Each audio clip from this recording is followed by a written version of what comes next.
Good morning to all. आज की जो क्लास है उसमें हम लोग बात करने वाले हैं ग्राफ। कुछ ग्राफ हैं जिनके बारे में बहुत सारे क्वेश्चन बनते हैं, बहुत सारी कंडीशंस बनती हैं, बहुत सारे कॉन्सेप्ट्स उससे क्लियर होते हैं। उन सब ग्राफ्स की आज हम बात करेंगे, ठीक है। तो सबसे पहले हम एक कंडीशन लेते हैं और वो कंडीशन क्या है, देखो जैसे हमें पता है पहले से कि v इज इक्वल्स टू हम लोग लेते हैं d, क्या लेते हैं याद कीजिए जरा, क्या लेते हैं dx बाई dt। ये है आपका dx by dt and a is equals to हम लोग लेते हैं dv ओवर dt। ये दोनों ही टाइम के फंक्शन हैं, ठीक है। क्या है? टाइम के फंक्शन। और लास्ट क्लास में हमने इसी के बारे में डिस्कस किया भी था। अब हम एक ग्राफ बनाते हैं, जैसे फॉर एग्जांपल देखते जाइए आप, एक इस तरीके से हमने एक ग्राफ बनाया। ये लीजिए आपका ग्राफ, ये टाइम एक्सिस और ये x प्लस का, ये माइनस का x, और ये हमने बनाया यहाँ पे ये पोजीशन टाइम ग्राफ है, ये वेलोसिटी टाइम ग्राफ है, ये प्लस का और ये माइनस का v, ठीक है।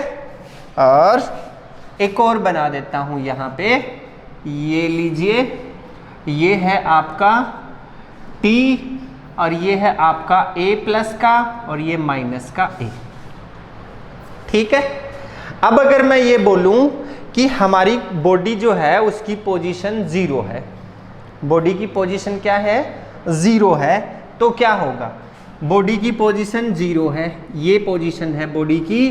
टाइम बीत रहा है, बीत रहा है, बीत रहा है, लेकिन कोई भी मूवमेंट नहीं आया। टाइम कंटिन्यूअसली स्पेंड हो रहा है लेकिन बॉडी की पोजीशन 0 है, 0 की 0 ही है। तो उस केस में वेलोसिटी क्या होगी? वेलोसिटी तो change in position with respect to time होती है, तो चेंज इन पोजीशन तो हुआ ही नहीं, तो वेलोसिटी भी क्या है? एक 0 की 0 ही रहेगी, सीधी की सीधी लाइन। और एक्सेलरेशन क्या है?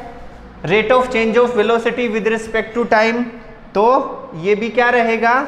0 का 0 ही रहेगा, क्योंकि वेलोसिटी में चेंज आया ही नहीं, ठीक है। नंबर 1 बात। आगे चलते हैं।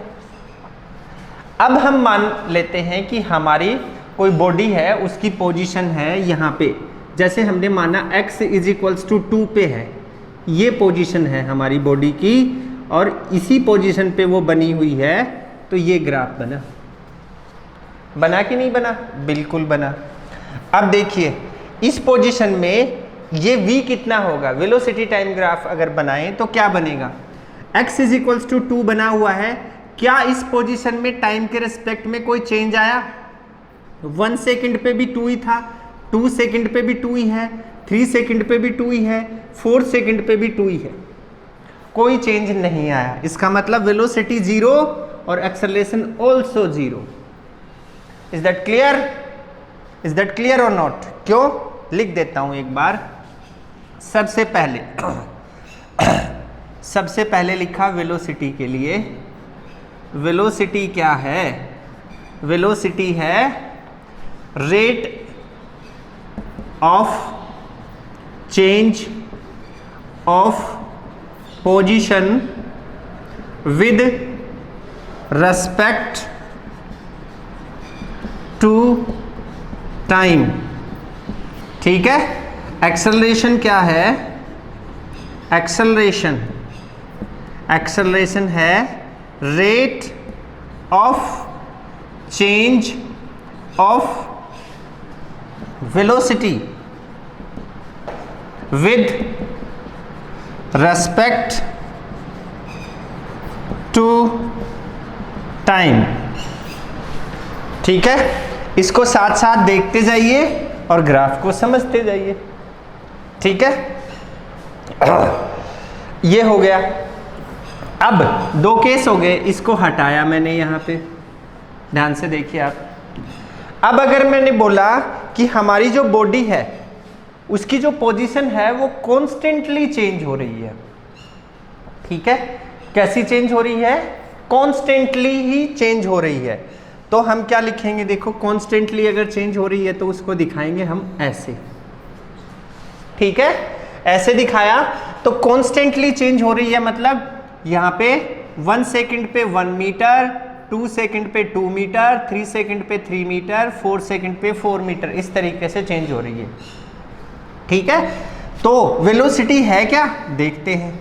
The rate of change of position, बिल्कुल पोजीशन की जो रेट है चेंज होने की टाइम के रिस्पेक्ट में वो है इसमें, तो वेलोसिटी भी होगी। कैसी होगी? बट ये देखना है। इक्वली चेंज हो रही है, मतलब position equal time of interval में इक्वली चेंज हो रही है, तो वेलोसिटी कैसी होगी? कांस्टेंट। कैसी होगी? कांस्टेंट, क्योंकि इसका जो स्लोप है वो कितना आ रहा है? 1, तो वेलोसिटी भी 1 हो गई, ये 1 हो गई। इसका जो स्लोप होता है एक्सटी टाइम ग्राफ का, वही वेलोसिटी को डिनोट करता है, और वो 1 आता है इसमें, हमें पता है इस बात का। हमने जब ओम्स लॉ पढ़ा था तब भी एक स्ट्रेट लाइन हमें मिली थी, लीनियर ग्राफ मिला था ऐसा, उसका भी स्लोप कितना आ रहा था? 1 आ रहा था। तो उसी तरीके से इसका भी 1 आएगा। 1 आएगा तो वेलोसिटी कितनी हुई? 1, और 1 की 1 ही रह गई ऐसी, ठीक। 1 सेकंड पे भी 1, 2 सेकंड पे भी, 3 सेकंड पे भी, सब पे 1 metre per second, 1 metre per second. अब एक्सेलरेशन क्या होगा इसमें देखते हैं। एक्सेलरेशन क्या है? The rate of change of velocity, लेकिन with respect to time, time के रिस्पेक्ट में तो वेलोसिटी चेंज ही नहीं हो रही है, नहीं हो रही है ना, कांस्टेंट वेलोसिटी है, इसमें चेंज नहीं हो रही है। हर सेकंड के ऊपर 1 मीटर पर सेकंड ही है, तो चेंज हुई नहीं, तो एक्सेलरेशन क्या होगा? 0 का 0। एक्सेलरेशन क्या रहेगा? 0 का 0 रहेगा। ये हो गया हमारा थर्ड केस। अब देखो और देखते हैं, इसको इरेज कर देता हूं मैं, ऐसे इरेज कर दिया। एक और पोजीशन लेते हैं, ठीक है, एक और पोजीशन लेते हैं। जैसे वेलोसिटी कांस्टेंट है तो एक्सेलरेशन 0 होता है, हमें पता ही है। अब नेक्स्ट स्टेप में चलते हैं। जैसे वेलोसिटी नेगेटिव है, जैसे हमने माना कि ये वेलोसिटी टाइम ग्राफ है और इसमें वेलोसिटी क्या है आपकी? नेगेटिव है। मान लीजिए इस केस में आ रही है ऐसे, ठीक है, इस केस में आ रही है, तो ये जो ग्राफ होगा ये कैसा बनेगा? अगर ये ग्राफ आपको गिवन है और ये वाला ग्राफ आपको पूछा जा रहा है कि वेलोसिटी टाइम ग्राफ इस तरीके से है आपके सामने, तो एक्सटी ग्राफ कैसा बनेगा? पोजीशन टाइम ग्राफ कैसा बनेगा, ये देखना है हमें। तो पोजीशन टाइम ग्राफ में देखो, जब ये लाइन यहाँ थी, ध्यान से देखो आप, जब पॉजिटिव एक्सेलरेशन था कांस्टेंट, तो ये लाइन ऐसी थी, अभी जस्ट हमने बात की। अब इस लाइन को हमने यहाँ ले आए, तो इस लाइन को पकड़ के यहाँ ले आओ, ये बन गई। समझ गए? मतलब ये देखिए,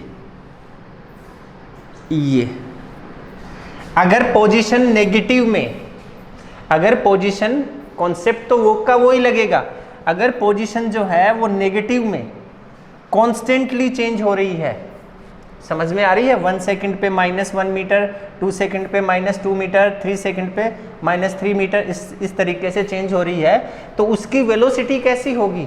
नेगेटिव होगी। और नेगेटिव भी कैसी होगी? कांस्टेंट होगी, क्योंकि इसका जो स्लोप है वो कितना आ रहा है? 1 आ रहा है, तो नेगेटिव होगी, और नेगेटिव होगी तो वो स्ट्रेट लाइन इस तरीके से हमें मिलेगी, ठीक है। अब अगर इनिशियल पोजीशन, ध्यान से देखिए आप, ये इधर से हटा देता हूं मैं इसको, यहाँ से इसको भी हटा दिया। अब अगर इनिशियल पोजीशन, पहले वाले में इनिशियल पोजीशन 0 थी इसमें, ठीक है। अब अगर इनिशियल पोजीशन की कोई वैल्यू है हमारे पास, ठीक है ना, तो उसमें क्या होगा? x नॉट इक्वल टू 0 है, तो उस केस में इनिशियली क्या होगा? कांस्टेंट होगा, वेलोसिटी कांस्टेंट होगी, और a जो है वो 0 होगा। जैसे मान लो वेलोसिटी ये है, नहीं सॉरी, पोजीशन ये है और वो नेगेटिव में है, ऐसे इस तरीके से, समझ में आ रही है? तो इस केस में देखो, ये जो ग्राफ है ये कंटिन्यूअसली ऐसे डिक्रीज हो रहा है, ये पोजीशन आ रही है हमारे पास। तो इस केस में v क्या होगा? कांस्टेंट, और ए क्या होगा 0, क्योंकि वेलोसिटी कांस्टेंट है तो एक्सेलरेशन तो कभी प्रोड्यूस होता ही नहीं है, चेंज इन वेलोसिटी से ही एक्सेलरेशन प्रोड्यूस होता है। तो ये पोजीशन हमारे पास निकल के आएगी इस ग्राफ से, ये वाली चीज हो गई है। ठीक, अब हम नेक्स्ट कॉन्सेप्ट पे चलते हैं। अब अगर कोई बॉडी है उसका एक्सेलरेशन कांस्टेंट है, अब हम एक्सेलरेशन को लेते हैं, ये है एक्सेलरेशन का पार्ट। देखो अब किसी बॉडी का एक्सेलरेशन जो है वो कांस्टेंट है, और एक्सेलरेशन कांस्टेंट है उसका मतलब इस तरीके से लाइन बनेगी आपकी। ठीक है, एक्सेलरेशन कांस्टेंट बना हुआ है आपका, तो उस केस में अगर हम लोग बोले कि वेलोसिटी क्या होगी, तो वेलोसिटी जो है वो इस तरीके से होगी आपकी। समझ रहे हैं आप? देखो सीधी सी बात बताता हूं, ध्यान से सुनना दोबारा से। अगर पोजीशन ऐसी है तो वेलोसिटी ऐसी होती है। क्यों? क्योंकि पोजीशन से ही वेलोसिटी बनी है। ठीक, अब देखो वही कॉन्सेप्ट इसमें लगाया। अगर वेलोसिटी ऐसी है तो वेलोसिटी से बनने वाला एक्सेलरेशन ऐसा होगा। Is that clear? हम उल्टा चल रहे हैं, मैं आपको उल्टा बता रहा हूं कि एक्सेलरेशन कांस्टेंट है तो वेलोसिटी कैसी होगी, ऐसी होगी। समझ में आई बात? जो अभी अभी मैंने xt और vt ग्राफ से समझाई थी, उसी तरीके से vt और at ग्राफ में बनेगा। ठीक, इसमें इनिशियल पोजीशन क्या थी, 0 थी। किसकी? v की। अब अगर इनिशियल पोजीशन v की 0 नहीं है, मान लो ये है माइनस की v है, तो ये ग्राफ ऐसे बनेगा। समझ में आ रही बात? अब अगर इस केस में अगर हम माने कि हमारी जो पोजीशन है वो इनिशियली 0 है, क्या है? इनिशियली 0 है, पोजीशन इनिशियली 0 है, तो हम ये xt ग्राफ कैसा बनाएंगे उसके लिए।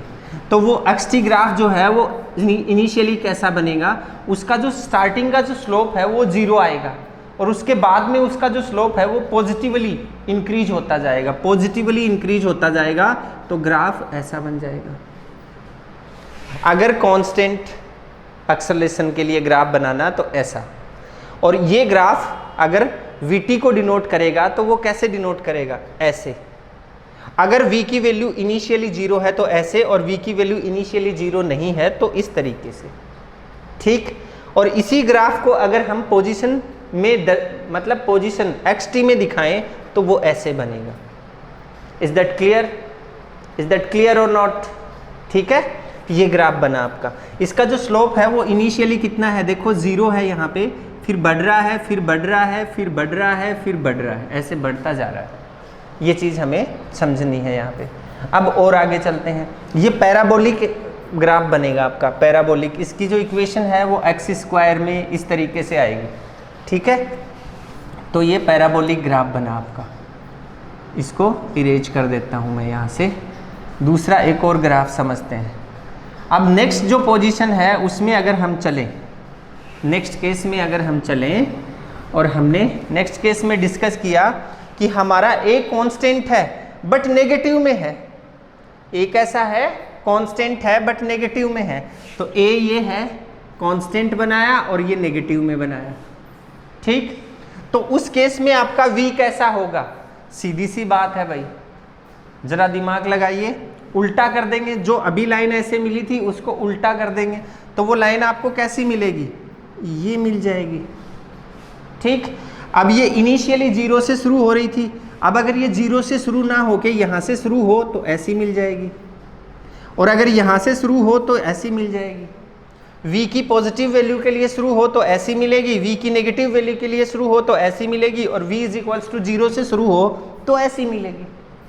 ठीक, अब अगर इन ग्राफ को हम लोग यहाँ पे शो करें, xt में शो करें, तो इसके लिए जो ग्राफ बनेगा उसको हम दिखाएंगे ये ऐसे, जैसे पहले वाले पॉजिटिव के लिए ऐसे दिखाया था तो नेगेटिव के लिए ऐसे, और इस लाइन का दिखाएंगे और इस लाइन का दिखाएंगे तो वो कैसा बनेगा, इसी के बिल्कुल पैरेलल में बनेगा, ऐसे दिखा देंगे, ऐसे दिखा देंगे।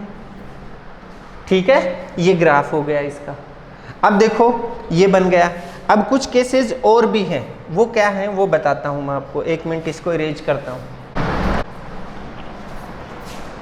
अब देखिए, अब हमारे पास में एक वीटी ग्राफ है इस तरीके से,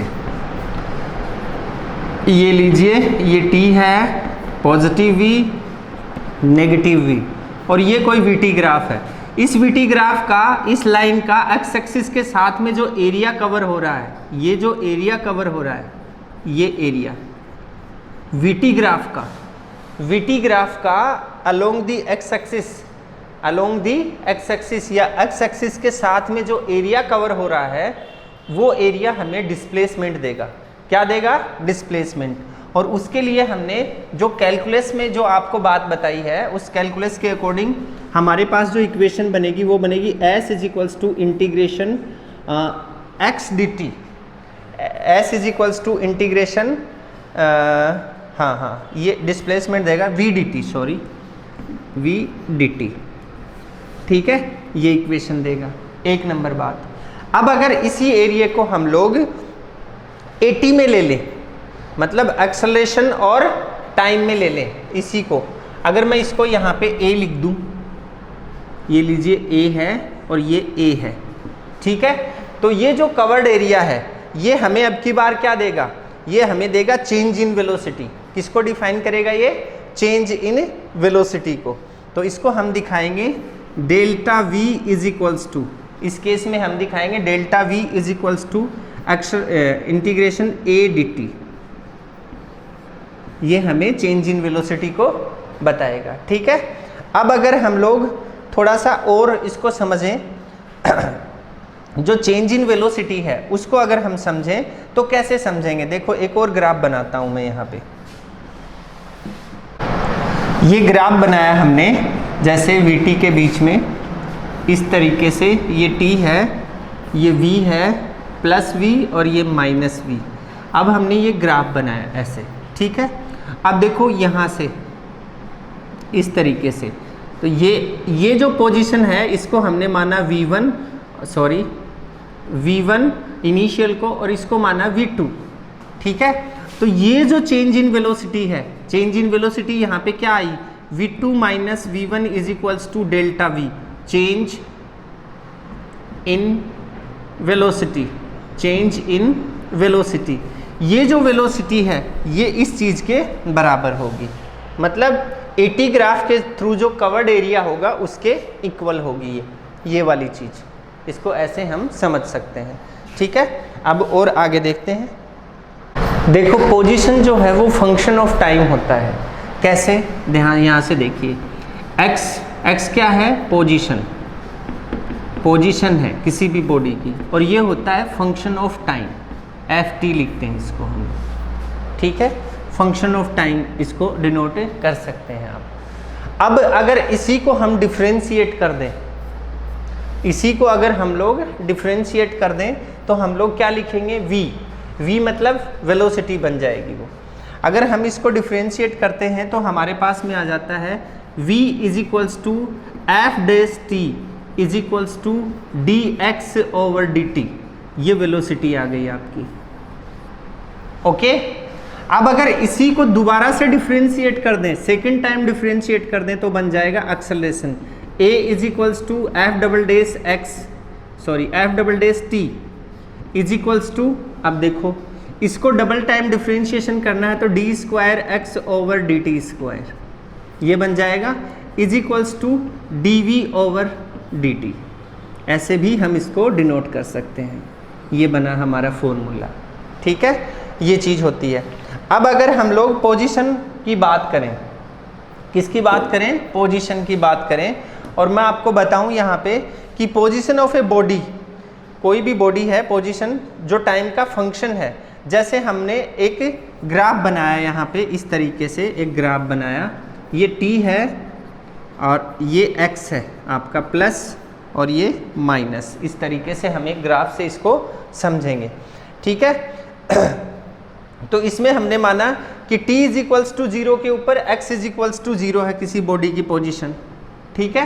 और t इज इक्वल्स टू 1 पे x इज इक्वल्स टू 1 है, t इज इक्वल्स टू 2 पे x इज इक्वल्स टू 2 है, t इज इक्वल्स टू 3 पे x इज इक्वल्स टू 3 है।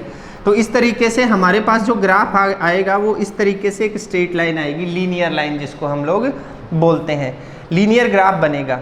और इस ग्राफ का जो स्लोप होगा वो कितना आएगा, स्लोप ऑफ दिस ग्राफ मैंने पहले भी बताया है आपको, स्लोप ऑफ दिस ग्राफ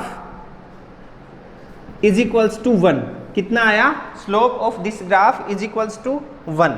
तो अगर हम इसको कैलकुलेट करें, देखो हमने इस फॉर्मूले से इसको कैलकुलेट किया, ठीक, फिर हमने इसका स्लोप निकाला तो 1 आया, क्लियर। और ये 1 क्या है, इसकी वेलोसिटी को डिफाइन करेगा।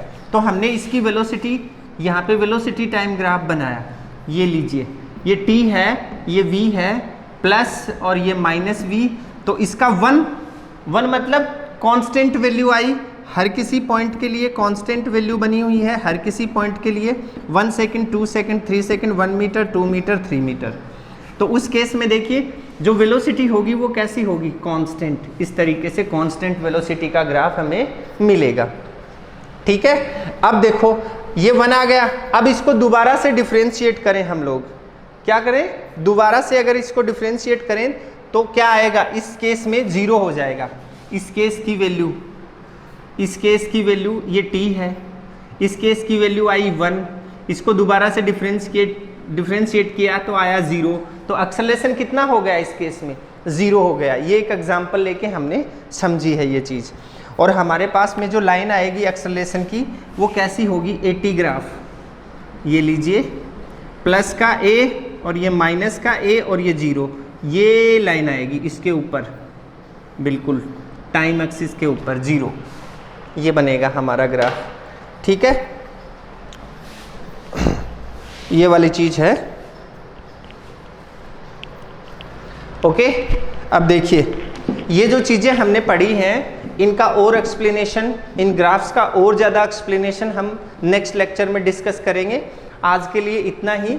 और ये जो ग्राफिकल जो रिप्रेजेंटेशन है ये बहुत इंपॉर्टेंट है, इसके बहुत सारे क्वेश्चन पूछे जाते हैं, तो इन चीज़ों को आपको ध्यान में रखना है, थोड़ी प्रैक्टिस करनी है। कुछ क्वेश्चंस आपको दिए हुए मिलेंगे बुक्स में, जो भी आपकी हेल्प बुक है या जो भी आपके पास में नोट्स हैं या जो सीट हैं उसके अंदर मिलेंगे काफ़ी क्वेश्चंस, तो उनकी प्रैक्टिस करके देखेंगे तो आपके ये कॉन्सेप्ट और भी अच्छे से क्लियर हो जाएंगे। तब तक के लिए धन्यवाद। नेक्स्ट क्लास में फिर मिलते हैं इसके बचे हुए पार्ट के साथ में। Thank you, have a nice day.